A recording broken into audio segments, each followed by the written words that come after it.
There's nothing worse than having a lonely childhood. One where you wake up to an empty house, attend a lonely school life, and are welcomed back only to emptiness of vacant rooms, where the only proof of life are the bland meals left for you, and the notes hung on the fridge, the ones that promise to come home sooner than last night, but never do. I was little more than a roommate to my parents. Kids who had kids far too early themselves, trapped in a loveless marriage and cheating on each other behind thinly veiled excuses. I never understood why Mom didn't just admit that she was sleeping with the milkman, or why Dad wouldn't fess up and admit he liked raising Kimmy's children more than me. Behind the painted smiles and the hollow laughs, it was just a charade, one that even 9-year-old me could see through. When you're alone, you tend to cultivate a big imagination, use it to cope, to take you far away from the inadequacies of the real world. You make friends that feel more tangible than the gray you muddle through when you're forced to hop out of those covers. My friend's name is Mr. Tubbs.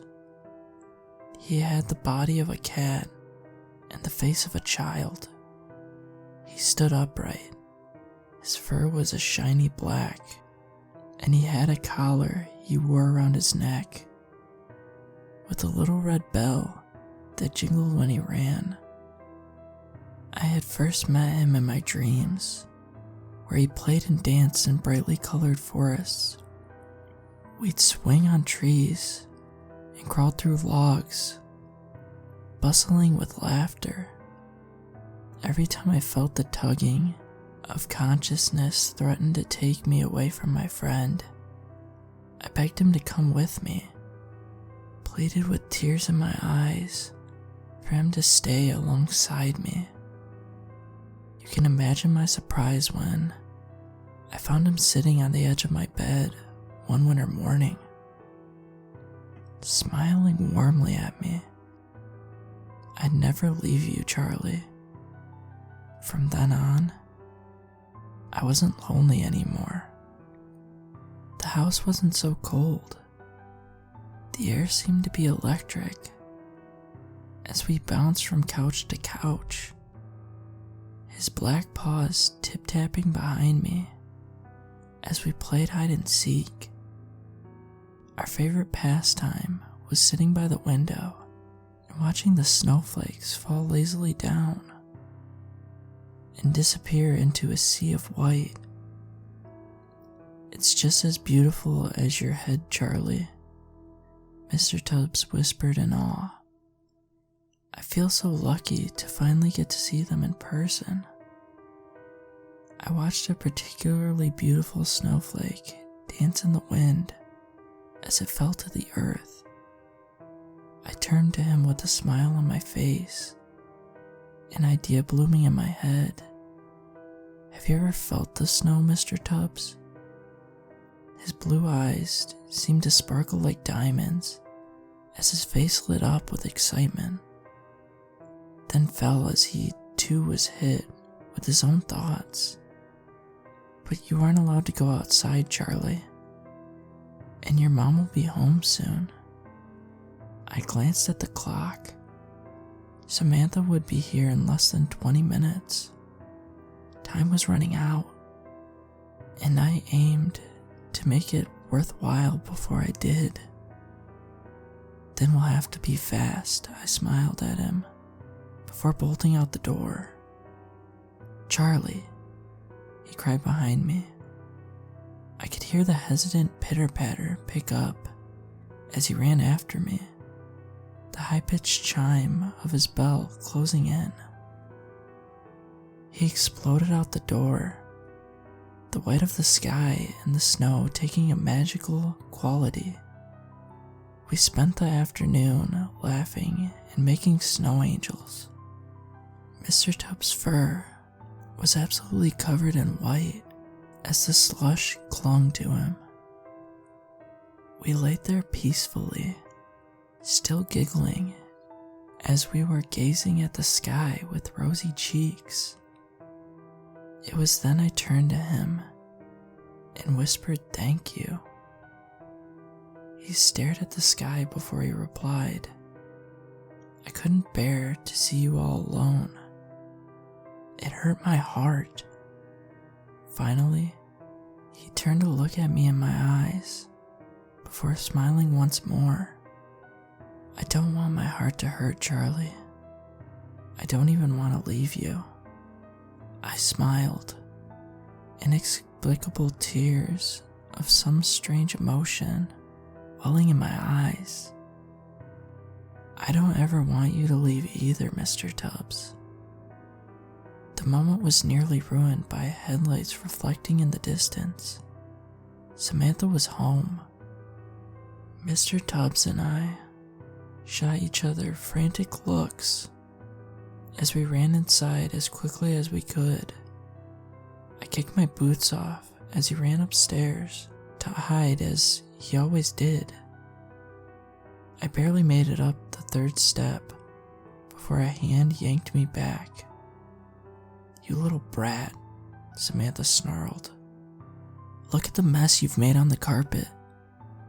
In my hurried fervor, I hadn't remembered to shake off what snow still hung on my clothes. The blackened slush stained the white carpet where I had ran. I'm sorry, I pleaded. I'll clean it up. And look at the house, she wailed. The couches are a mess. What did I tell you about jumping on the sofa, Charlie? I was playing with Mr. Tubbs.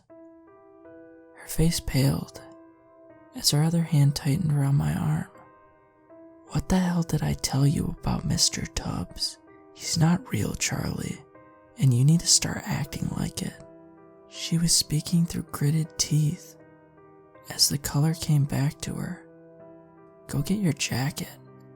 I came to pick you up so we can go see Dr. Sherman about this. I fought to free myself from her grasp, tears in my eyes as I screamed. I don't want to go. I hate Dr. Sherman. He's rude and he hurts Mr. Tubbs. Mr. Tubbs isn't real. He's just an imaginary friend.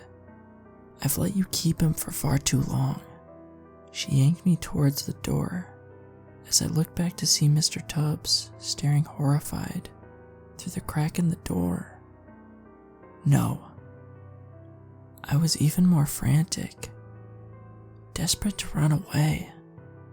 I managed to slip my arm out of her crushing grip as I held onto the corner of a wall, halting her in place. Don't make me go. Don't make me go, Mom. Samantha pulled hard as I felt pain rip through my arm socket, making me lose my grip as I let go with a yelp. Before I knew it, I was halfway out the door, arms stretched out as I reached and screamed for Mr. Tubbs. Dr. Sherman had given Samantha and me some medicine. I didn't know what they were for. When Samantha asked, he pulled her away into the hall where I couldn't hear. When they came back, she looked like she was holding back tears. Hello again, Charlie, Dr. Sherman said warmly. I need you to start taking these pills, okay? He handed me what looked like 2 white Tic Tacs as he spoke. Don't worry. They'll make you strong. They'll keep away that monster you've been telling me about. I narrowed my eyes at him. Mr. Tubbs isn't a monster.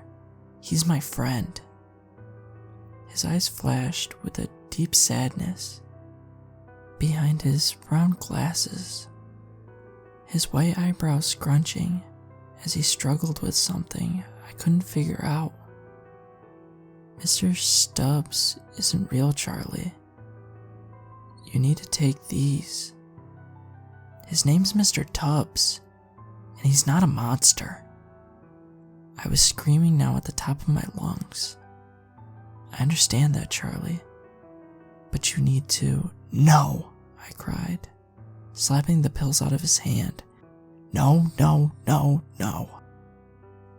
I could hear Dr. Sherman call for a nurse as everything seemed to go blurry. All I remembered were cold, gloved hands shoving those pills down my throat. Everything seemed to lose its edge, become softer as they dissolved inside me. When I arrived back home, Mr. Tubbs was gone. Years went by. The pills changed names as the dosage changed with them. I didn't know what they were called, since Samantha and Tom hid them away. Sometimes I'd take them whole. Other times, when I felt rowdy, they'd crush them into my food. One week, I refused to eat. As I did, I swore I heard Mr. Tubbs pitter-patter running towards me from just outside my door and down the hall.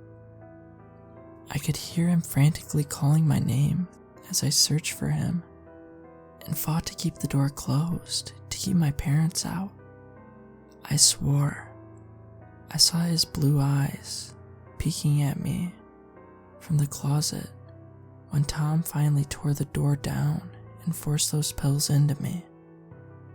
The fighting was too much. Around 14, I learned to mellow out.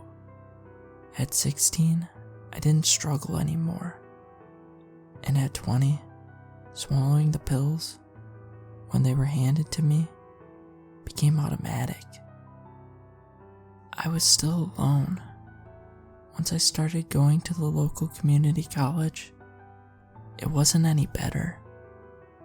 No one cares about anyone else as they get older, and as the forced scheduling disappears and you lose those common faces that share your classrooms, there's no excuse to be polite anymore.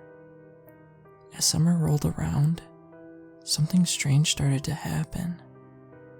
Every time I walked through the quad and saw the emerald green leaves shaking in the wind, I could have sworn someone was calling my name.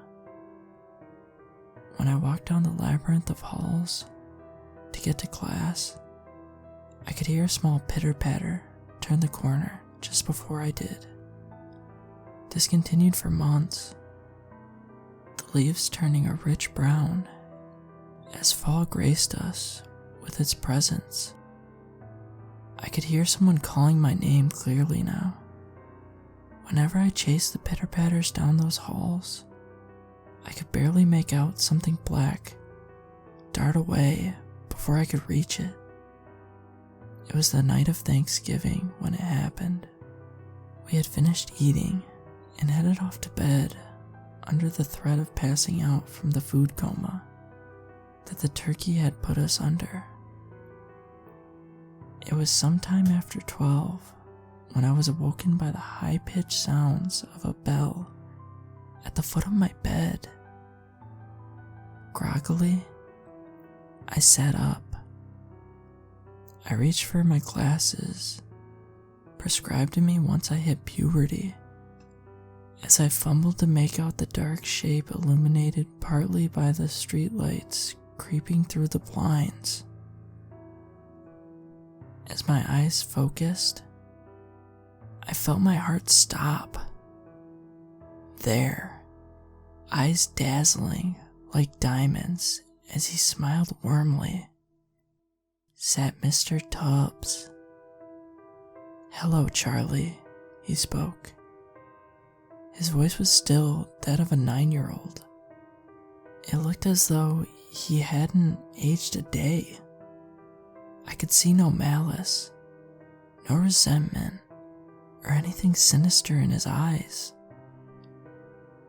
All I saw were the eyes of an old friend meeting mine. Mr. Tubbs? I whispered, shell-shocked.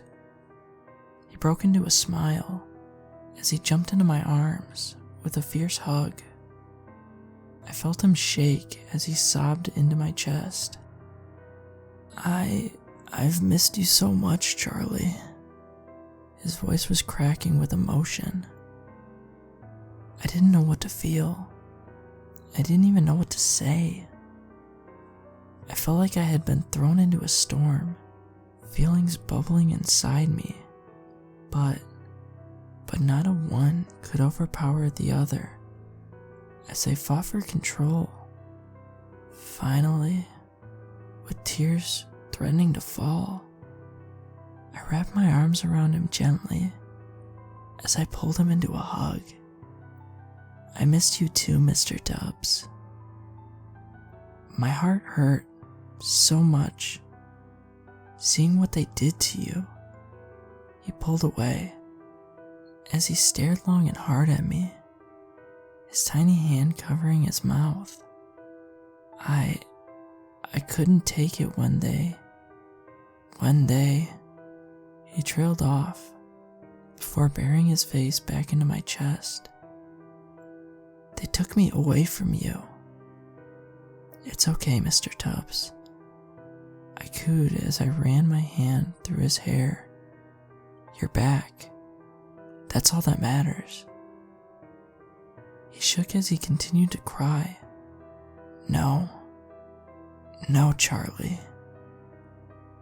They want to take me away. They want to kill me, Charlie. My brows furrowed with worry as I held him. What do you mean? Who wants to kill you, Mr. Tubbs? Slowly, he pulled away and wiped his eyes, his gaze falling on the floor as he sat silently. It's okay, Mr. Tubbs. You can tell me. He shook his head as his lips quivered. No. You'll get mad at me. I won't get mad at you, Mr. Tubbs, I said as reassuringly as I could. I promise. He sniffled as he wiped his nose with his paw-like hand. He sat quietly for a long time before he faintly uttered, You promise? I nodded, mustering a weak smile. I promise. He looked me in the eyes as fear overwhelmed him. I hadn't seen anyone this scared in my life. My blood turned to ice as he whispered, almost inaudibly, Samantha and Tom. He told me how they had planned to kill him ever since I was 9. They had seen him after he had wandered onto the roof one summer night. He told me he wanted to see the stars, but the ground was too far away, and all he saw was blackness. He said the best way of doing it was climbing onto the roof, where we would be the highest. He helped me climb onto the windowsill by pushing the chair closer. I felt scared, standing, staring down at the jagged rocks beneath me on the ledge. But as he climbed with me and jumped the gap in front of us, he stretched his hand out and promised me it would be okay. Samantha's scream almost sent me over the edge as I stumbled and fell backward. My head had hit the corner of the sharp chair leg as a heavy flow of blood spilled out of my temple. Samantha had rushed to call an ambulance as my vision started to go black. Tom rushed in and shut the window as Mr. Tubbs scuttled away, still on the roof. I heard Samantha rush back and forth, holding me tight and trying to stop the bleeding from my head. She was hysterical, screaming at me. Tom, in the window. What the hell was that thing? I heard Tom ask in pure terror. I felt myself slip into the warm embrace of unconsciousness as I mumbled, "It's Mr. Tubbs." Since that night, Mr. Tubbs' high-pitched voice wavered. They've wanted to keep us apart, to kill me with those pills. My brow was still furrowed as I tried to reason with him.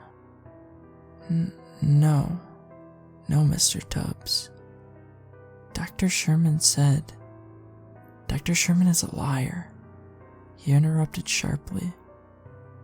Don't you remember how he pinned you down and shoved those things down your throat? I felt the cold, gloved hands take hold of me as I shivered.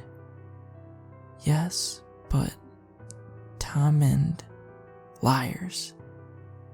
They're just as bad as Dr. Sherman.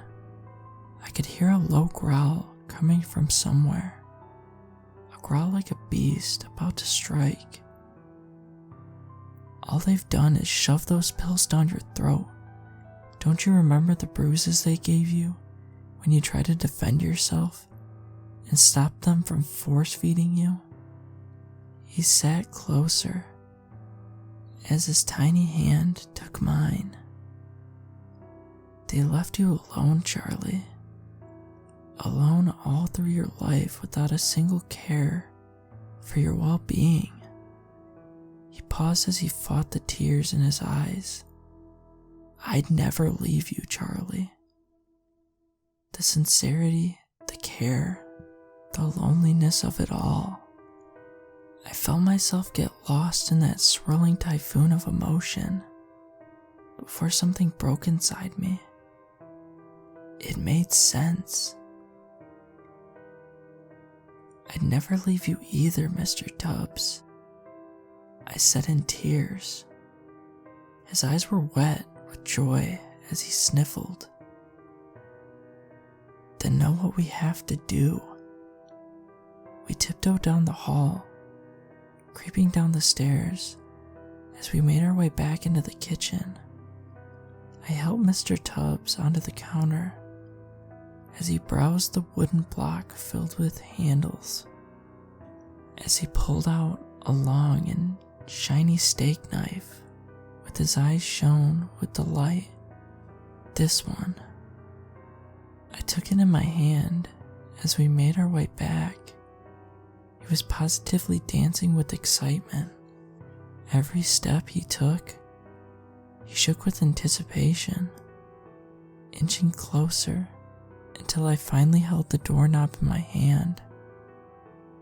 With a long creak, it slowly swung open. I felt my heart pounding, my vision throbbing as the veins in my head shook with blood. Slowly, I stepped closer, the knife raised and glinting in the moonlight, peeking through trees out their window. I stared at their sleeping bodies, the handle held high over my head. I turned to see Mr. Tubbs standing stock still at the foot of the door, a cold, twisted smile curling onto his ruby lips. His eyes were no longer blue, but as black as the matted fur on his thin, gangly body. The sight of him shook me to my core as I let out a loud gasp of fear. I heard Samantha rustle awake as she screamed to life. The house broke out into a commotion as I stumbled backwards. Tom lunged at me as he threw the knife away and dove on top of me. I felt his hands restrain me, painfully, as his wide, frightened eyes threatened to fall out of his head. "The door," Samantha shrieked. "The door."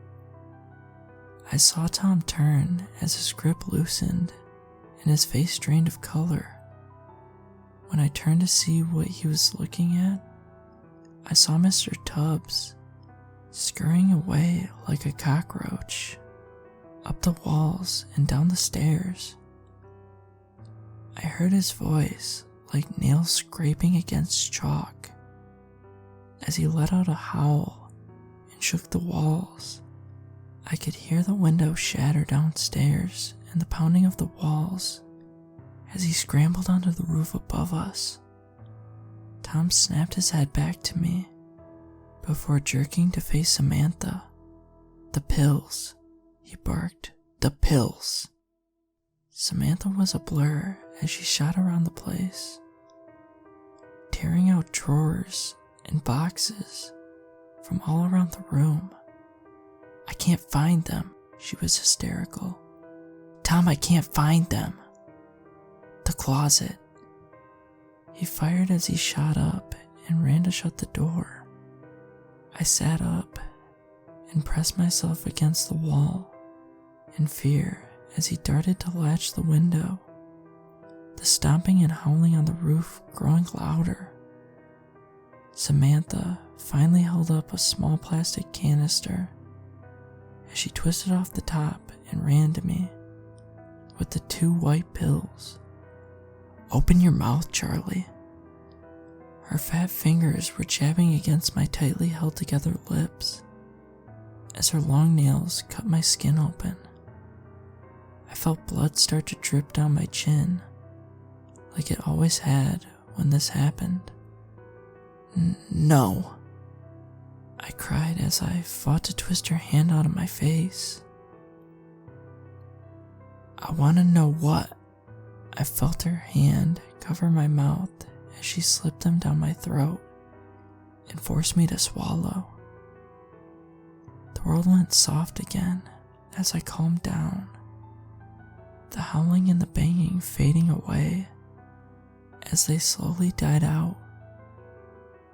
"I don't know how long I can do this, Tom," I heard her say, exasperated and on the edge of tears. "It's not just schizophrenia. You saw that thing. We can't. They work," Tom barked sharply, grabbing Samantha by the arm and shaking her as he spoke. "They work. Those pills work, and it's the only thing that keeps away that thing. I don't know how, and I don't want to know, as long as it stays away." He let her go forcefully as she devolved into a weeping mess. Tom walked me back to my room, my head barely making contact with the covers before I passed out.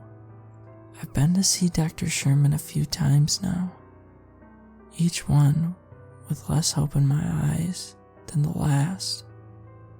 I could tell they were running out of options. All they could seem to do was up my dosage again.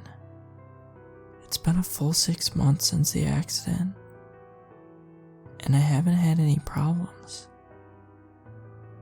I've still been alone, and I've still been replaying that night in my mind.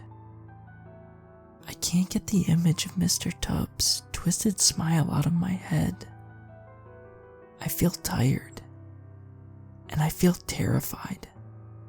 Yesterday, as I was making my way to class, I heard the soft sound of a bell ringing behind me.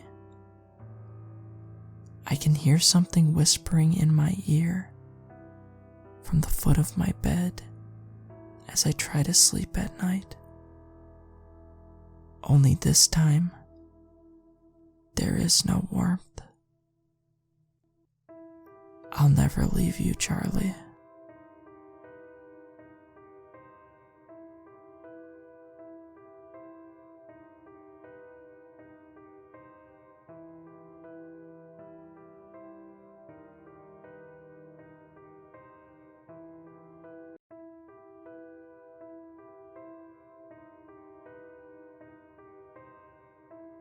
two buddies and I went on a hunting trip for bull elk last November, and we were having a great time, to say the least.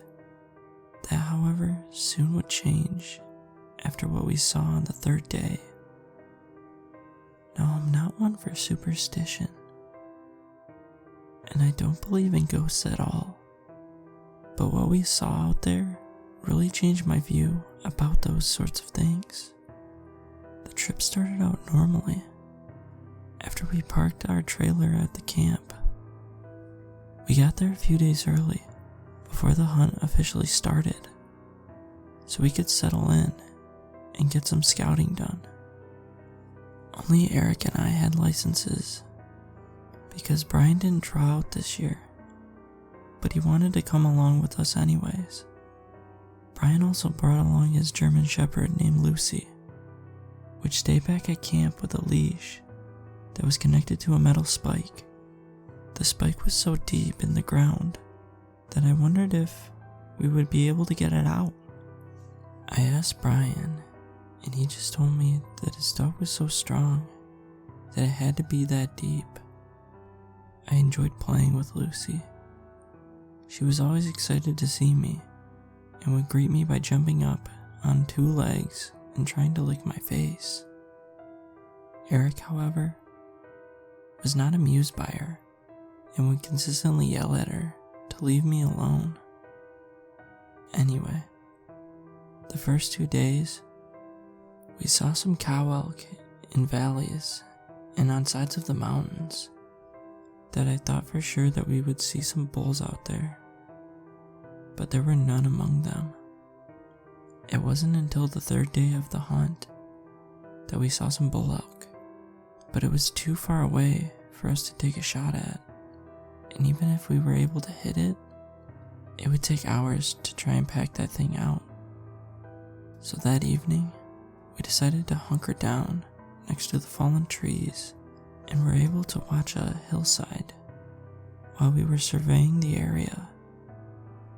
Brian spotted a coyote about 250 yards walking to a small pond of water, strangely as if it was maned. Eric took out his binoculars to take a closer look, and he started to describe it, saying, "That coyote, it ain't right looking. It has a hunch on its back like a bear.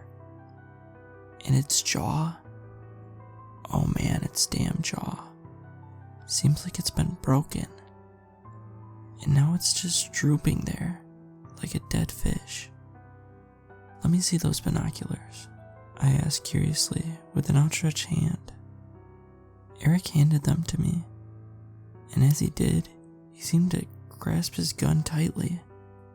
I took them and looked at the animal and said, "You're right.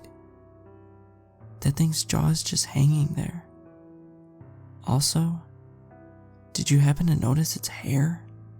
It's so long and unevenly dispersed." I then handed the binoculars to Brian, and he looked at the coyote for 1 second, and he screamed. "Shh, Brian, shut up. We're here hunting," Eric whispered harshly. "What did you see?" I asked as I looked at his shocked facial expression. Brian looked at his feet as he muttered, I saw my dog Lucy, but it wasn't her. I don't know what that was. It couldn't have been your dog. When I looked at it, it looked like a dying coyote. It didn't have large black spots on its back, or your dog's strawberry red sides and underbelly," I said in a plain yet confused manner. "Well, since we ain't gonna see anything out here, 'cause you screamed like a baby, I'm gonna go put that coyote out of its misery," Eric said angrily as he raised his rifle and looked through the scope. A large shot followed, and we saw the animal drop down soon after. It was a clean kill, and Eric was curious about seeing what was wrong with the animal up close, so we started getting ready to hike out. As he got his stuff together, he said, "You probably just didn't get a good look at it, Brian. Your dog is fine."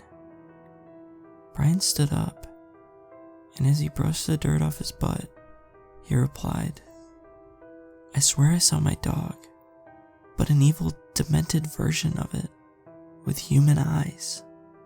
But you guys are probably right. There's no way that she had the strength to yank out the metal stake, holding her back at camp. Well, let's go find out the truth about this animal," I said somewhat excitedly, as I started walking towards the dead animal. It took us about a half hour to hike over to it, and we lost sight of the animal's corpse as we passed through some trees. Once we finally got back to the spot where the animal had dropped, there was no corpse, just a puddle of blood. However, the blood was blackish and very dense. Eric observed the scene and started to scratch his head as he said, "I could have swore I shot that thing straight through its heart. There's no way it could have just gotten back up and walked off." I had an eerie feeling about the whole situation, and Brian was still afraid that it might have been his dog that had gotten shot. Eric, however, noticed a trail of blood leading into a dark tree line. Without asking, he started to follow it, and he started loading his gun. As he did, Brian and I were both freaked out and just watched Eric as he went into the forest. He soon went out of sight. Brian and I didn't want to leave him here, so we waited. I passed the time by taking a skinny stick and poking it at a puddle of blood. It smelled terrible, and the aroma hit me pretty hard, so much so that my stomach convulsed and I threw up. "You okay?" Brian asked, as he put his hand on my back. Before I could answer, there was a loud shot that echoed through the trees, and we both looked at the direction that it came from. "Must have found the animal," I said as I spit into the grass. As soon as I said this, we could now see Eric, but he was full on sprinting. "Run!" he screamed as he ran at us. I noticed that he must have dropped his gun because he wasn't carrying it. I was about to ask him what happened, but Brian grabbed my arm and yanked me towards where we had parked the truck. Without hesitation, I ran. We soon made it back to the truck, and my shoulder hurt from the rubbing of the gun strap. I looked back at Eric, who slowed down for nothing. I soon looked behind him and saw nothing chasing us, so I opened the truck and got in without worry. Eric then climbed in and told me to hit the gas and go. I was so perplexed on what Eric saw out there, and I knew that he hardly ever got scared of anything, so this started to freak me out. I started driving fast back to camp, and I asked Eric, "What did you see out there that was scary enough to make you drop your gun?" "I don't know, man. That was no damn animal. I followed the trail of blood, and it stopped at the base of a tree. And I was wondering how a coyote was able to climb a tree. But then I looked up, and I saw this hairy, humanoid creature there. It smelled so bad." Eric went on about how scary that thing was, and how he was done with the hunting trip and wanted to go home. We soon pulled into camp and mutually decided that we were going to go home. I started to pack my things, and then felt like something was missing. I then thought to myself, Lucy, "Where's Brian's dog? She usually always is so excited to see us back at the camp.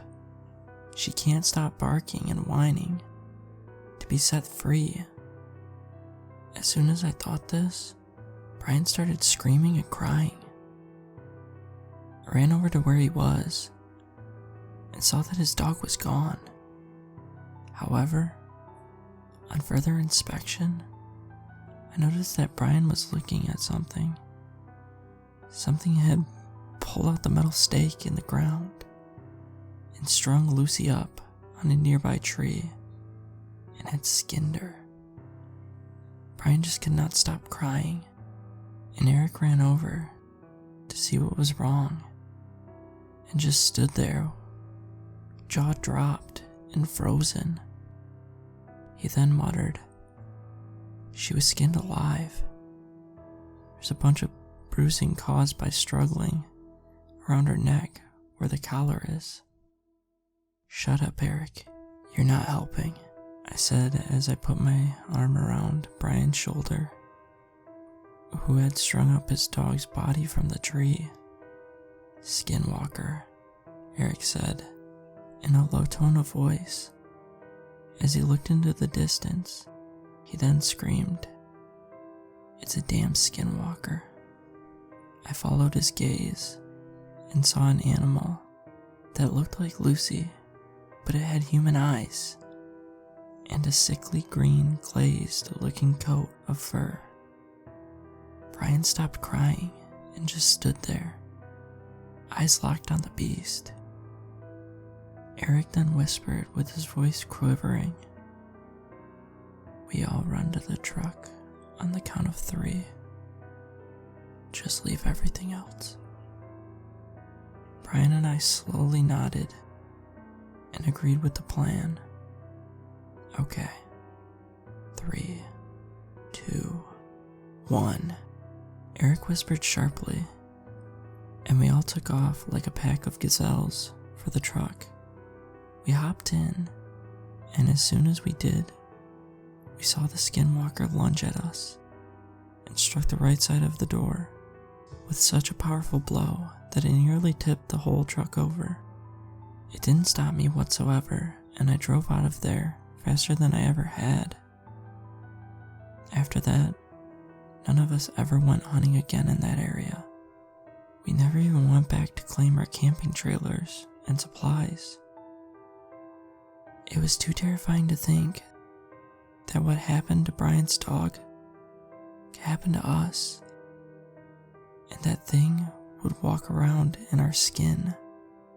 Since that experience, I am now a superstitious person.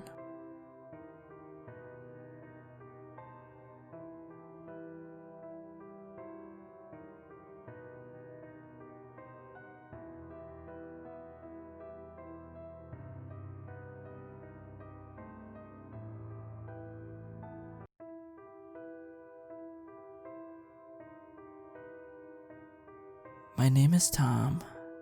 I've worked at McDonald's for a pretty long time. It was the only normal option that I had in our tiny little town. Well, at least it was normal. Until that one night shift. That night, I was set to the McDrive stance. My manager likes to stick me there, though I find it pretty comforting. The job is basically to sit on a chair next to the intercom, get the order from the customer outside, make it and serve it to the customers through the reception window. It's much better than working at the counter with all these extra ketchup and mayonnaise requests, and much, much better than cleaning the whole store. So I don't have complaints. The time was 11 p.m. Soon my shift would be over. I was leaning on the windowsill, playing on my phone. Our branch is pretty isolated from town, so we don't have many people coming by, especially during these hours. Suddenly, the intercom bell rang. That means that someone is outside with his car and wants to make an order. I opened my mic and said, "McDonald's, Tom speaking.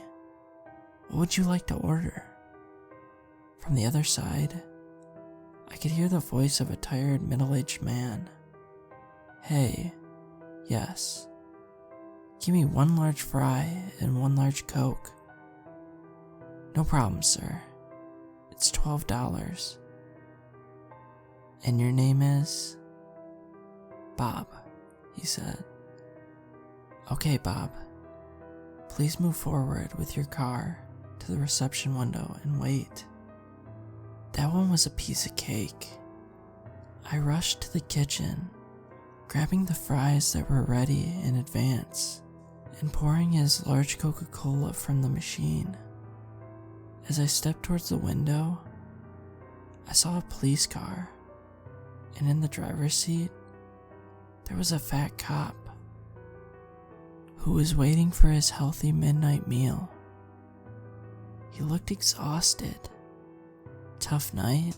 I asked to break the ice. He sighed. "Yeah, just getting back from a harsh scene. Terrible car accident." "Oh God, were there any fatalities?" As a response, he placed his fat fingers and slid them onto his neck. I got the meaning. He paid me. I handed him his fatty bag, and he drove away. You know, one of the interesting things about working at McDrive is that I get to hear a bunch of different stories from a variety of people.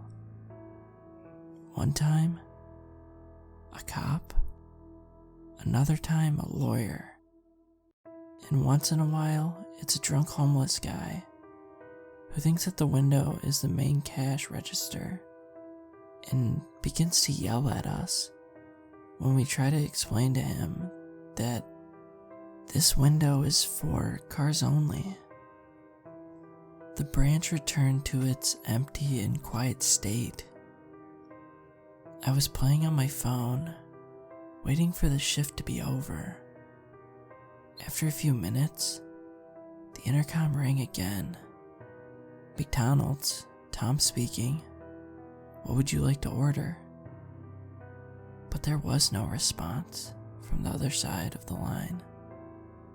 Just a weird white noise. It's odd. Hello? How can I help you?" But the white noise was still there. No response. This was weird, I told myself. Maybe the microphone had stopped working.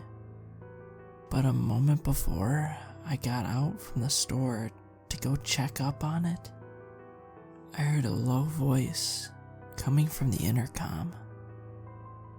"Hello," a man's voice said from the other side of the line. "Hey, good evening," I responded.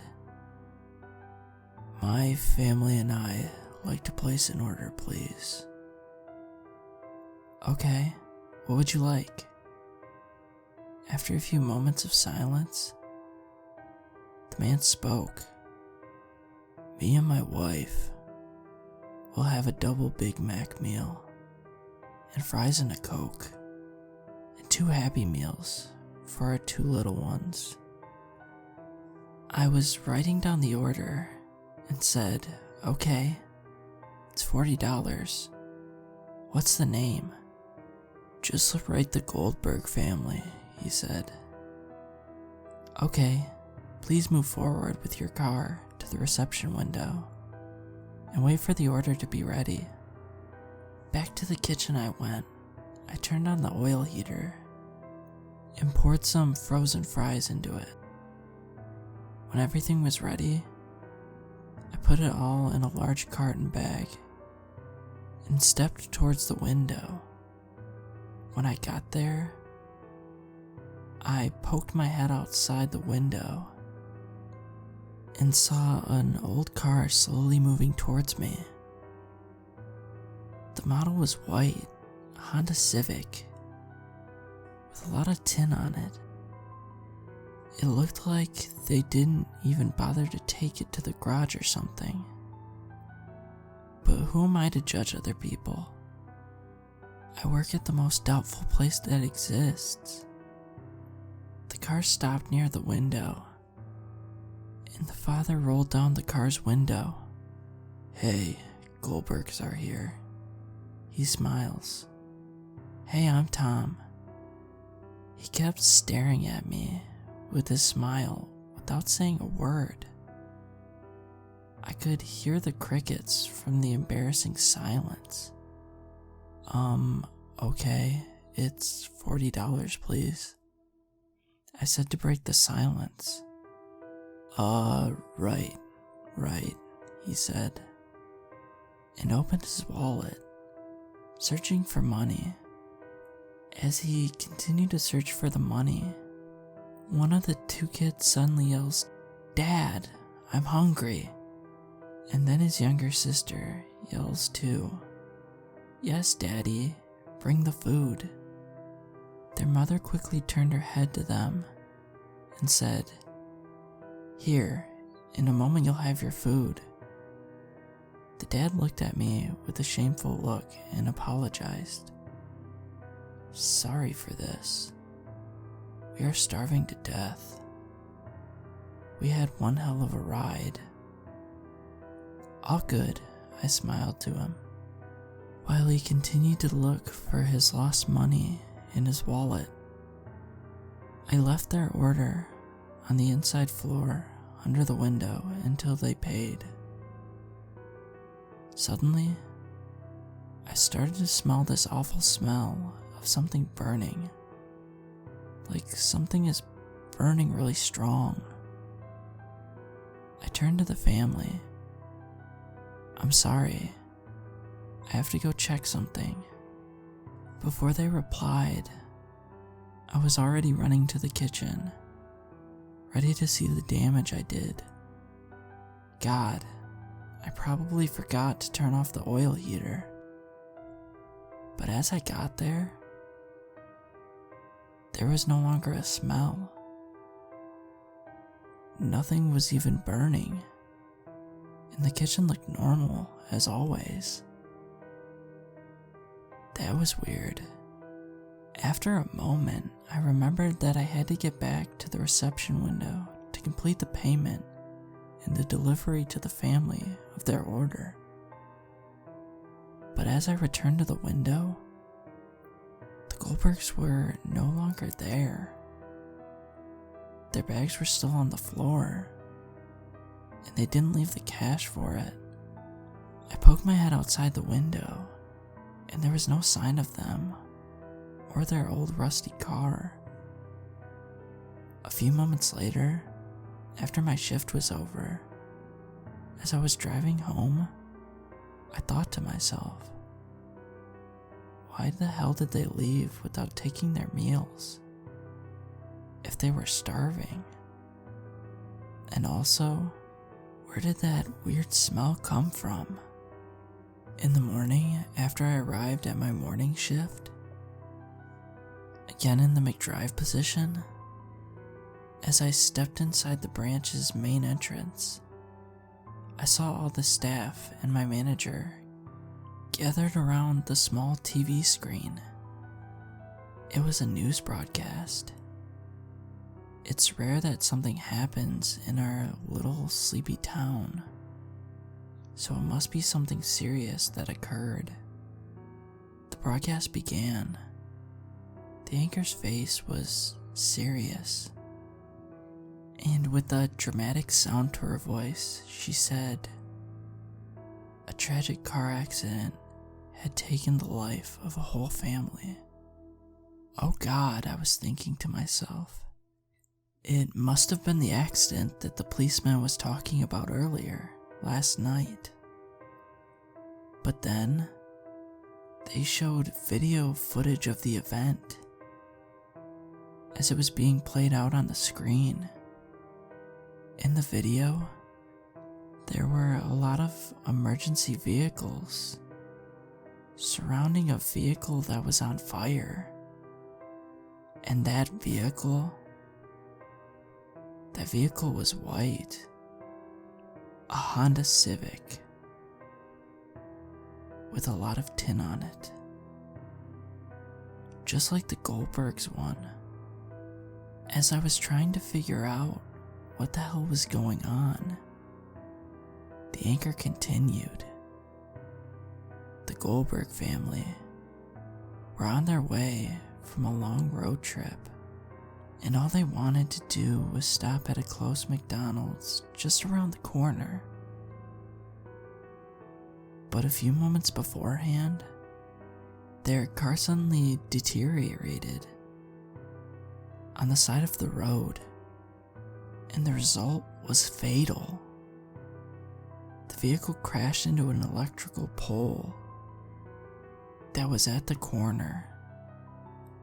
Because of their high speed, the pole collapsed on the car and blew it up. The car caught fire, leaving the father, mother, and their 2 children to burn to death. The report ended. I stared at the TV screen. I still couldn't believe what I just heard. I mumbled to myself, "What the hell? They died? It can't be true. I saw them alive yesterday. They did make it to McDonald's.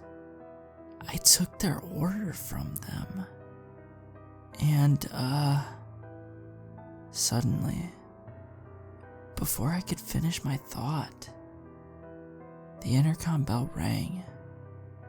It took me a few seconds to realize, until it rang again. "Tom," my manager exclaimed at me. "What are you waiting for? There are customers outside. Answer them." With my hand shaking and my heart beating fast as hell, I opened up the microphone and said, "McDonald's, Tom speaking. What would you like to order?" But then, I heard a voice. A voice I had heard before. It was the dad. "We didn't take our meal last night. Can you bring us the food? We are so hungry."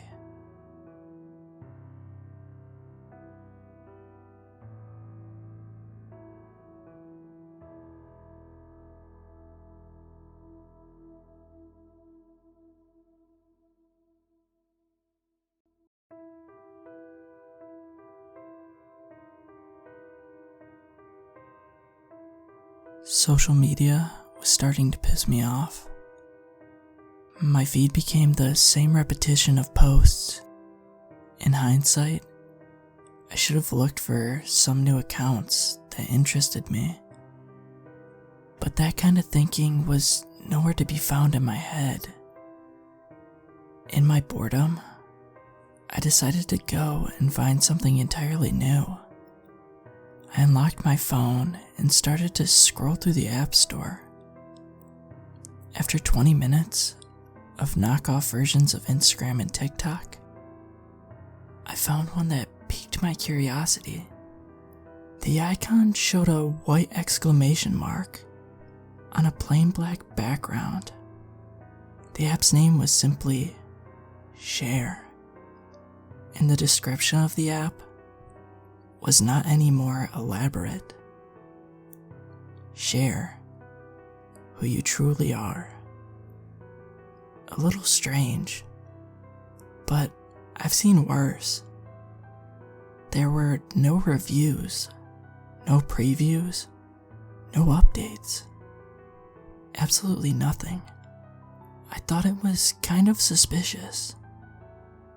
But I was desperate. I would take anything at this point. I downloaded the app and opened it to the home page. It was a black background with a white exclamation point. The setup for an account was easy. You had to come up with a username and password, and you were good to go.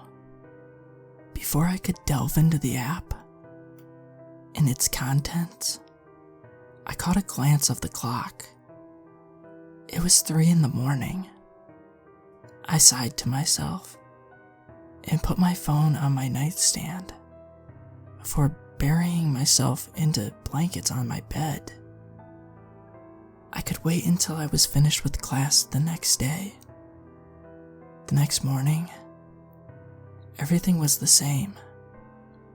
I got up, trudged myself to the kitchen for some breakfast, and went to my desk, plopping in front of my computer 2 minutes before my professor started his lecture on Zoom. 5 hours later, I closed my computer and stretched, making my way to the kitchen for lunch, which I was fixing up a sandwich. My mind wandered back to that app. I set my sandwich on the couch and went to pick up my phone from my bedroom. I clicked on share and started to enjoy my lunch.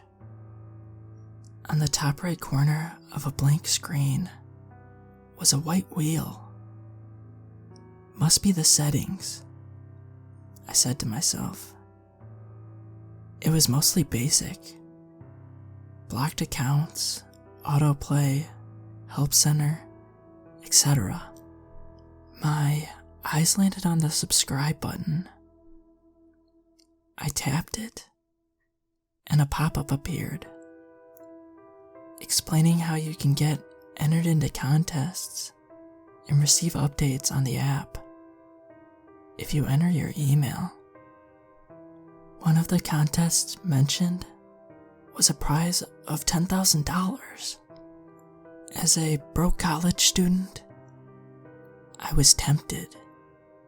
$10,000 could help me in so many ways, and even though the chance was slim, it could still happen. It was enough to sway me. I entered my email and started to explore what I could do on the app. On the top left, 3 white bars appeared. It looked to be a kind of menu. I clicked on it and found categories. The categories were only labeled with letters, except for the one labeled General. I had no idea what was lurking on this app, so I selected General. God, do I wish I hadn't.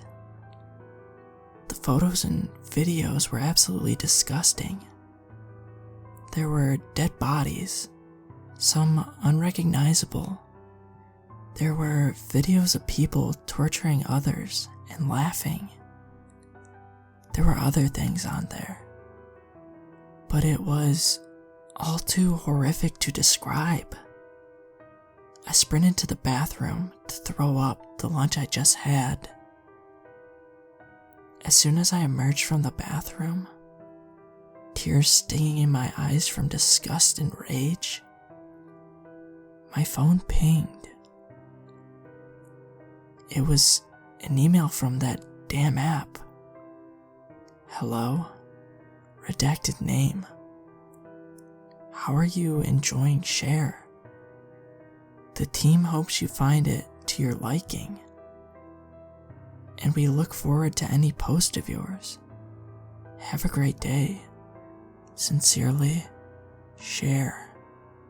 I couldn't take it anymore. The things I had witnessed were deplorable, and the email was my breaking point. It was so mocking. I was the furthest thing from the sadistic bastards lurking on that app. I opened the app back up ignoring the screams and closing my eyes. I tapped blindly for the menu and searched for a report button, only to find none. I closed the app for the final time and deleted it, thinking that would be the end of it. I rolled onto the couch, taking a swig of water and beginning to think. It was probably a dark web thing that managed to crawl onto the App Store, or it was a sick prank someone made to traumatize others. A gore site made into an app. Maybe. I thought to myself. As I sat in my own thoughts, my phone pinged again. Another email. Hello, redacted name. How are you enjoying Share? The team hopes you find it to your liking, and we look forward to any of your posts. Have a great day. Sincerely, Share. My face turned into a sneer of disgust. I examined the email, looking for a way to unsubscribe from the emails. However, I didn't find anything. I stayed away from my phone the next few days, only glancing at the notifications. Every day, I got several emails from Share. It was the same thing every time, until 3 days after I deleted the app. Hello, redacted name. The team at Share would like to know why you deleted our app. Like I expected, the same email was sent over the course of a few days. After 2 days, I gathered the courage to reply. Hello? The reason I deleted the app was that there were some serious traumatizing things on the one page I saw. Did you ever remove those videos? If you haven't, please do. They could scar someone. I got an answer several hours later. Hello, redacted name. We're sorry if you were upset by the videos on our app. We believe you don't understand the purpose of the app. Share who you truly are. Sincerely, Share. I laid in bed that night, my brain mulling over that email. Share who you are? Were those people sharing who they really were? The entire app was flooded with people being tortured and dying. It seemed to live up to the purpose, but it was still disgusting. In the morning, I got another email. It was the same as the last one, but a little different. Hello, redacted name. We're sorry if you were upset by the videos on our app. We believe you don't understand the purpose of the app. Share who you truly are. Sincerely, SH space AA space RE. I chalked it up to a typo and deleted the email. Going on through the rest of my day with the app and emails in the back of my mind. I wasn't paranoid yet, just slightly disturbed. Throughout the week, I kept getting emails, all of them with the same content, but getting progressively more distorted. On Tuesday, it went, hello, redacted name. We're sorry if you were upset with the videos on our app. We believe you don't UN space understand the purpose of the app. Share who you truly are. Sincerely, Share. On Wednesday, hello, redacted name. We're sorry if you're upset TTT by the videos on our app. We believe you don't understand the purpose of the app. Share who you truly are. Sincerely, Share. Things changed on Thursday. It wasn't the regular kind of creepy email I usually got. Hello, Anna. We're sorry if you were upset by the videos on the app. We believe you don't understand the purpose of the app. Share who you truly are. Sincerely, Share. I have no idea how they figured out my name. I never included it in my username. And my email was some kind of throwaway that I just made for the app. My eyes widened as I read it, my hands shaking. I dropped the phone and slammed the door on my way out of my bedroom, trembling uncontrollably. I was terrified. My phone started blowing up with emails, all of them worse than the last. In every 3 or so, they revealed information I had never given them. My address, my family, what school I went to. I threw my phone out. Paranoia had set in. I'm scared of every single movement. Even as I type this now, I flinch at the blow of the vents against my curtains. The emails are starting to be sent to my computer, despite not having the email on it. I've tried reporting the people to Apple, but they said there wasn't an app called Share. I'm sharing this in case someone knows how to help me. Please, if you've been in the same kind of situation, tell me how you've gotten rid of the emails. I can't take it much longer.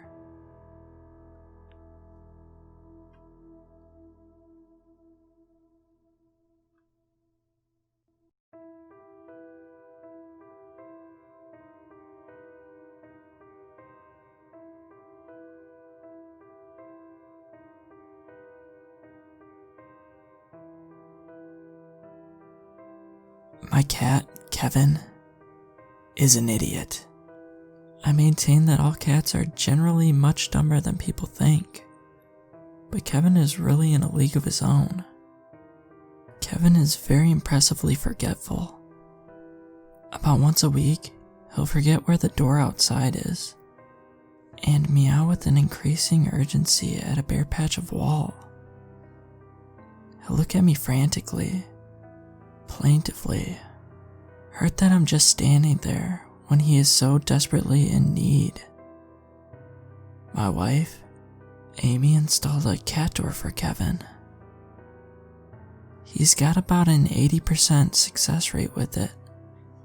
When the weather is bad, he'll go through it, come back and glare at us, then meow at us to open the door in the hopes that he'll have better luck.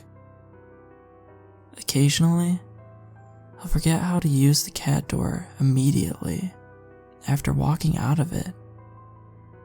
He'll go through, change his mind, then beg until we open the whole door to let him back in. My favorite Kevin moment came one evening when Amy and I were sitting on the couch reading. Amy nudged me and pointed to the table across the room. Kevin was idly batting a half glass of water. As I moved to stop him, Amy whispered, "Wait, let's see how this plays out." Kevin kept pushing the glass, but you could tell that his heart wasn't really in it. He was lying down, half asleep.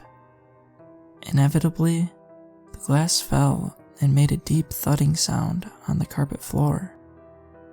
Based on Kevin's startled reaction, you'd have thought that a nuclear warhead had gone off.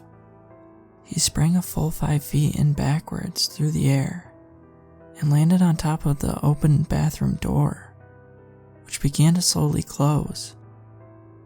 Realizing his predicament, Kevin began hissing at the slowly approaching door frame while holding onto the door for dear life. At this point, Amy couldn't stand it any longer and ran to stop the door and helped Kevin down. One of the many ways Kevin shows his affection is by bringing us gifts which, naturally, he tends to deposit in our shoes. Fortunately for the local wildlife, and well, us, Kevin is not a skilled hunter, nor is he especially picky.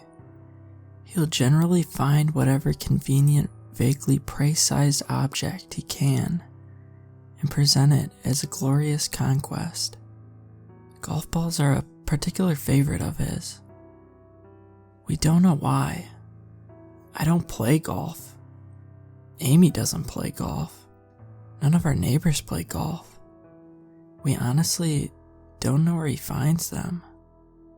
During the summer, Kevin thrives on local cookouts, regularly bringing us watermelon rinds or half-eaten chicken wings, which I guess is technically catching a bird.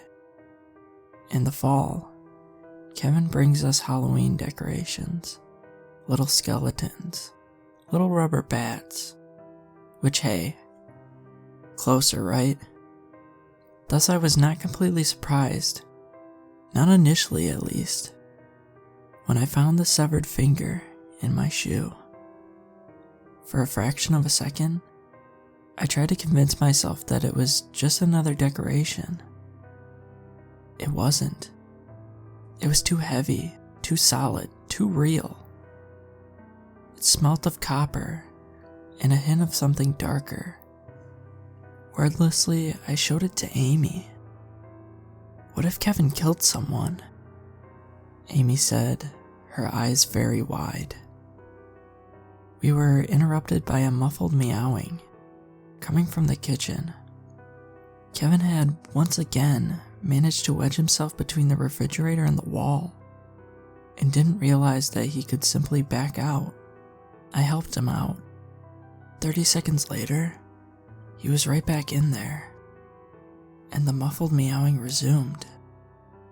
Honestly, if someone was killed by Kevin, they probably deserved to die. Fair, I'll call the police. A very tired and clearly overworked trooper came by to collect the finger. He said he would try running the prints, but unless the person had a prior record, he wasn't optimistic. This turned out to be the case. He told us that the police would look into it, but really, what could they do? No one had reported missing any fingers, and they had plenty of cases with actual victims to investigate. Kevin had also managed to vomit on his lap during his 10-minute visit to our house, which had the expected effect on his attitude towards us. The following day, Amy found her shoe stuffed with hair, blonde, human hair. We called the police again, and the same tired trooper came to collect it and tell us not to worry. The police were looking into it. When I found the ear the next day, he told us to put it in a Ziploc bag and stick it in our fridge. He said he was tired of coming by every day and said he'd stop by in about a week to pick it up. All of the body parts at once. We were not pleased by his lack of urgency. Amy decided to take matters into her own hands. It's a kitty cam. We put it on Kevin's collar. Then we can pull the video and see what he's been up to. I'm getting tired of throwing out my shoes. You've been throwing out your shoes, I replied. You found an ear in your shoe, and you kept wearing them? I mean, the ear looked healthy enough. It didn't look infected or anything. What do you think, I'm gonna catch severed ear from my shoe? Amy, speechless, rubbed her temples and decided to ignore me. We hooked up Kevin's camera, tossed him outside and waited for him to do his thing. At about midnight, he came back, and we plugged his camera into the computer to watch the show. Out of respect for his privacy, I won't divulge the irrelevant events of Kevin's evening. Let's just say he fell off 2 different roofs during unrelated incidents over the course of an hour, and leave it at that. Then, at around 11:30, we watched Kevin crawl into the basement of an old, long abandoned house a few streets over. It was dark, but the camera was designed to work at night, so we got a decent green-hued picture. Kevin moved with purpose. He daintily climbed down a pile of rubble from the crack in the wall that he had entered through. He jumped up on a table in the center of the room. The table was heavily stained, though in the green glow of the kitty cam, it was impossible to tell what it was. Near the stain was a big, ugly cleaver, the kind someone might use to cut off a finger or an ear.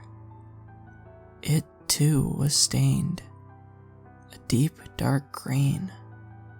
Kevin inspected the stain with an unsettling intensity. We couldn't see his face, but he appeared to smell it. It looked like he gave it a few licks for good measure. He then lay down on top of the stain. Amy looked down to her lap, where Kevin was sitting and purring contentedly, and shooed him off with a small disgusted noise. Kevin in the video began idly batting the cleaver. With each bat, it moved closer to the edge of the table. Closer, closer, until inevitably, it fell off and made a metallic clanging sound, magnified by silence in the old house. The events of the next few seconds remain unclear. Kevin, startled by the sound, sprang into the air. He was then attacked by zombies. This seems unlikely, but the screen clearly showed 2 hollow-eyed figures grabbing at him, their eyes and teeth shining in the greenish night mode light. One was bald. The other had a dark stain running down the left side of its face. They emitted a horrible hissing sound, but he sprung out of what turned out to be a cage. We saw a clear shot of Kevin watching them as they tried to grab him through the bars to get him to where he sat watching them, just a few inches out of reach. Kevin watched for a full minute before the zombies realized the futility of trying to get him. At this point, Kevin padded over to one of the blank walls and began meowing. We then heard a male voice. It's a cat, followed by a female voice. Maybe we can put a note on it or something. Kevin let out a long, desperate meow. The male continued. What is it doing? Is it trying to wake him up? Kitty, shut up. female voice. I don't understand how he found his way in here. Why doesn't he just leave the same way? Kevin again let out a long, desperate meow. Kevin looked over at the non-zombies, clearly irritated that they were ignoring his cries. No longer terrifying, they looked scared and confused. They were desperately trying to shush him. Kevin would not be shushed. At this point in the video, a loud periodic thudding of heavy footsteps became increasingly audible. Hearing them, the two people pulled back and huddled together in a corner. There was a sudden, blinding burst of light in the pitch-black basement. The camera compensated poorly, and Kevin turned to see a vague human shape in a now open doorway. Only his outline was visible against the blinding light. His very, very large outline. From tiny Kevin's vantage point, he towered like a skyscraper. Amy and I looked down to where Kevin sat on the floor, quietly chewing his foot. Without hesitation, Kevin in the video ran straight towards the light. From what we could tell, he ran straight through the giant's legs and into the lit stairway beyond. What follows is about a minute and a half of frantic running, drowned out by thundering footsteps. A few times, the giant almost had Kevin, his enormous hands taking up the entire field of view on the kitty cam. Finally, Kevin came out the front door of the old house, which also had a kitty door. Of course, the previous owners must have had cats. Kevin stopped, standing right in front of the flap in freedom. "Why isn't he going through?" cried Amy, holding me very tightly. Kevin's life, and very likely the lives of the two people in the house, depended on his ability to figure out the world's simplest device. He let out a soft, irritated meow. A glance behind him showed the giant closing in on him, his enormous hands about to close and snuff the life out of our poor dumb kitty. But then, in some brief moment of inspiration, Kevin's mind cleared, and he burst through the door into the dark, into the night, and into freedom. The police couldn't ignore this. Within the hour, they found the abandoned house, and arrested the giant, and rescued the two people, who we were relieved to hear were in good condition despite their injuries. They won't elaborate on any ongoing investigation, but they assure us that everything is alright now. A few nights later, at around 2 a.m., I found Amy looking at Kevin's video, paused in a dark room. "Hey, don't do that. It's all over. The whole thing is messed up, but everything ended up okay." On the screen, the two captives had their hands wrapped around the bars of the cage. Amy spoke very quietly. 20 fingers. They both have all 10 fingers. So whose finger did Kevin put in your shoe?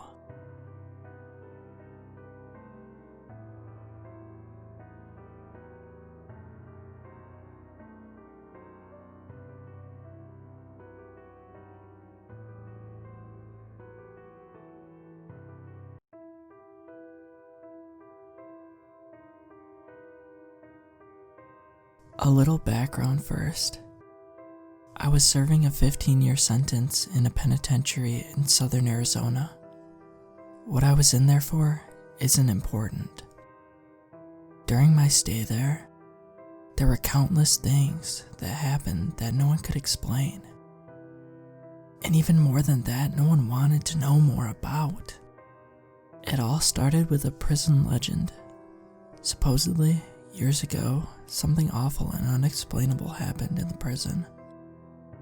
Every morning we'd be woken up, and we were expected to stand near the front of our cells while guards visually confirmed we were present and accounted for. Apparently, about a year before I got sent there, the most brutal and unexplainable thing happened during one of these routines. A man who had a cell to himself looked very off during this check. When a guard pulled over another guard to help him check it out, they found it wasn't actually the prisoner they were expecting at all. It was a totally different man. This man was wearing the skin of the other man over him, loosely fitting, draped over him. Apparently looked like a real monster. The scariest thing was that the guy wearing the skin was not an inmate. They had no idea how he had gotten into the prison, let alone a cell. What's worse is that they couldn't even figure out who the hell he was. He wasn't documented anywhere. And what's even worse than that, they never even found the body of the man of the skin he was wearing. Pretty grisly stuff, I know. And I realized that's not the go-to definition of a skinwalker. But that's what the prison called him. The skinwalker. Didn't help that the guy never talked, apparently. Anyway, that's what started the whole skinwalker superstition around the yard. Apparently, the guy got shipped to a different spot about a month after it happened. And just about everyone in Gen Pop felt all the better for it. I heard about the story on the second day of my stay. Hell of a story to hear to place in your home for the foreseeable future. Now, onto the real stuff though.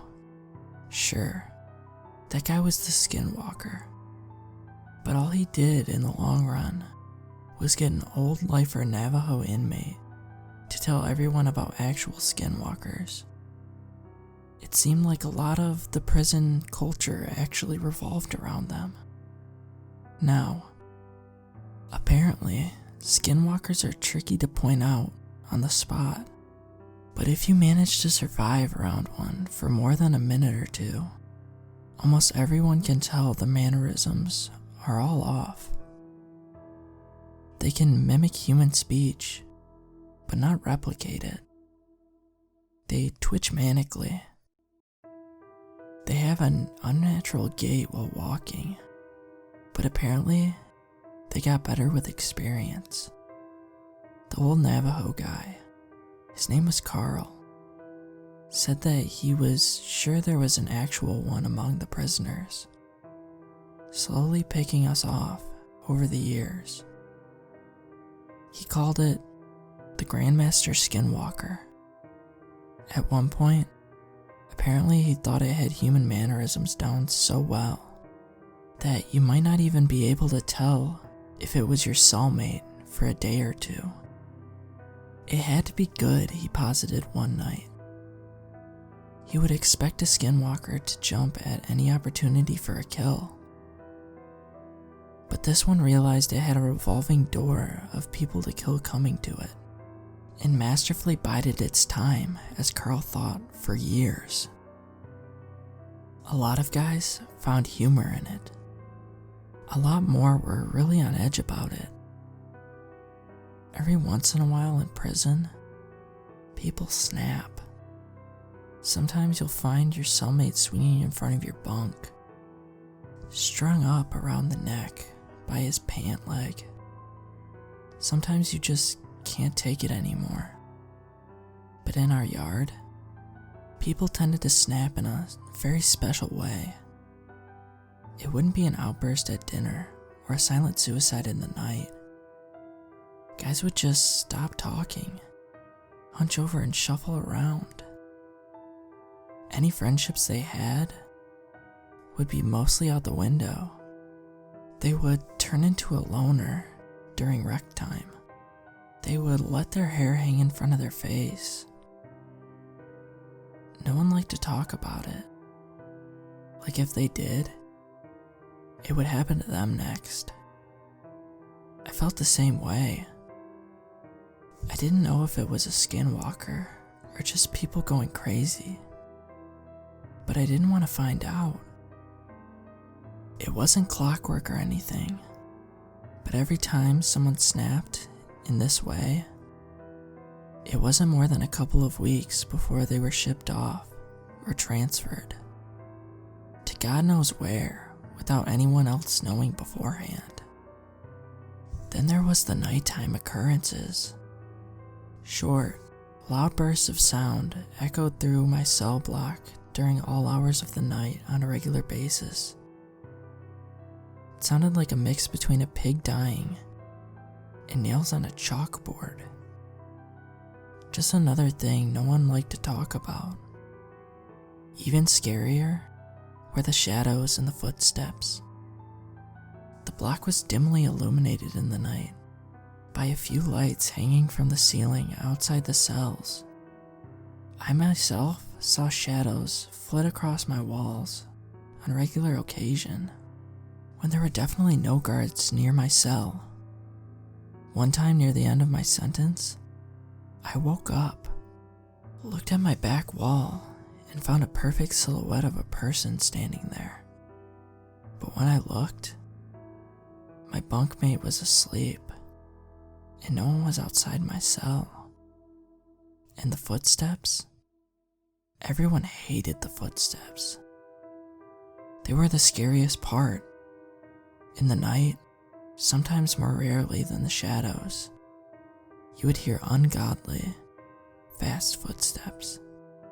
They sounded like wet feet slapping on tile floor. Whatever caused them would fly from one end of the block to the other in a dead sprint. Whatever it was inhumanly fast. If you happened to be awake before it started, by the time you heard the footsteps on one side of your cell and whipped your head around to see the thing run by, it sounded like it was 3 cells past you. Everyone hated the footsteps. I agreed. I thought they were the worst. I was released from that place about a month ago, and I have more stories than I can count. I swear it was nearly my turn. About a week before I was discharged, my cellmate and a good friend of mine snapped. In the same kind of way. I didn't sleep for an entire week. Well, I did sleep, of course, but never for more than a few minutes at a time. Never turned my back on the guy. The scariest thing? I woke up one night to him somehow snaking his body through the bars of our cell. For reference, I couldn't even get anything past my shoulder through them. The worst part, though, he was coming back into the cell. On the day of my release, I didn't say a word to him. I just left. He seemed fine with it, so was I. I had made it through 15 years of prison fights, gang disputes, and for all I know, skinwalker abductions. I left through the front gate, a free man. As I walked along the fence for the rec yard, I spotted my cellmate standing off on his own, like he had for the last week or so. I shook my head, not even really sure if it was him anymore. I took one last look over the yard, this time from the other side of the fence. I wish I hadn't. There, standing off on his own, on the other side of the yard, was Carl, slouched over, eyeing the other inmates, and twitching manically.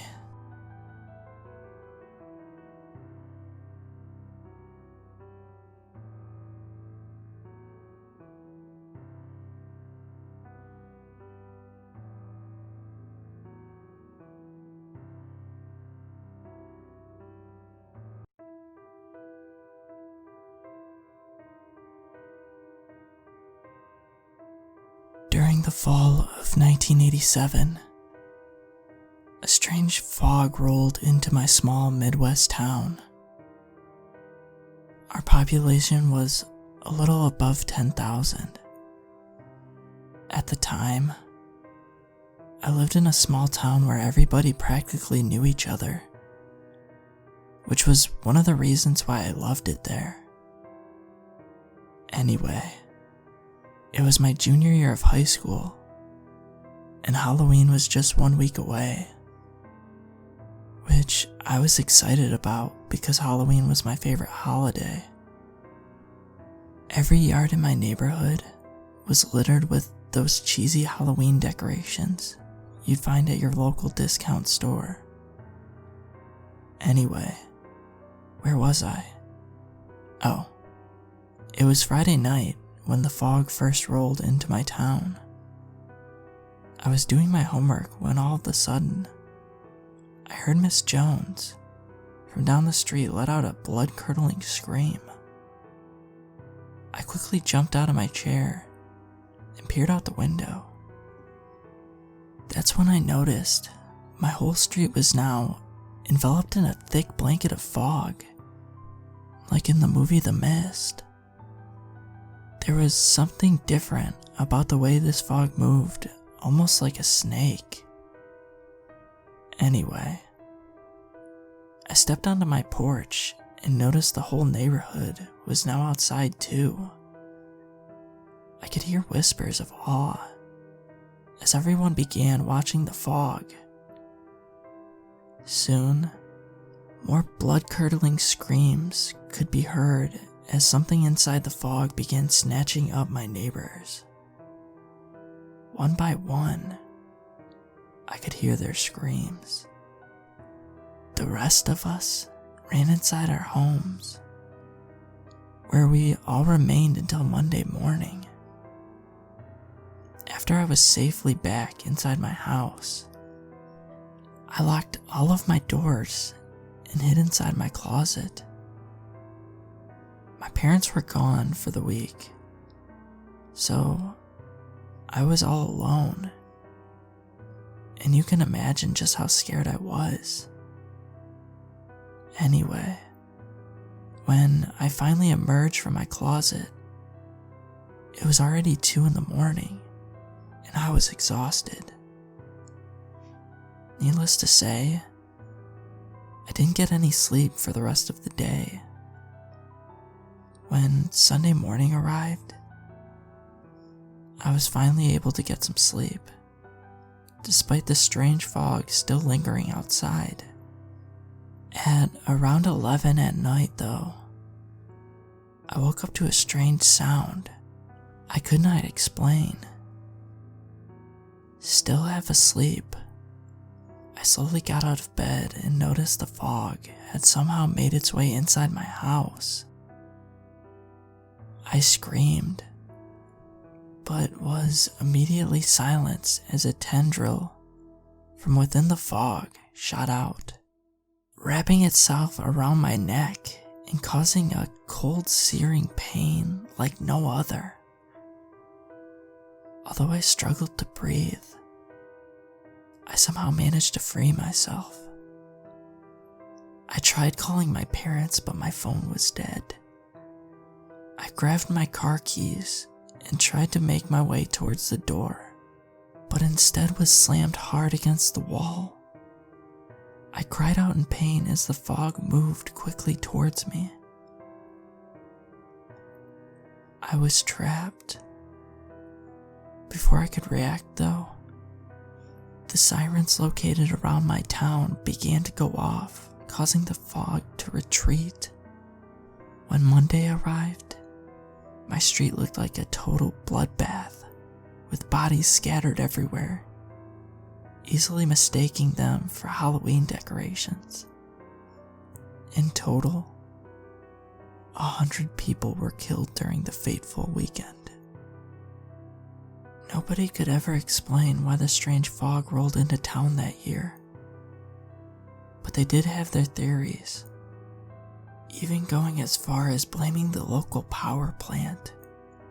Now, I have my own theories, and maybe, just maybe, it was radiation from that power plant.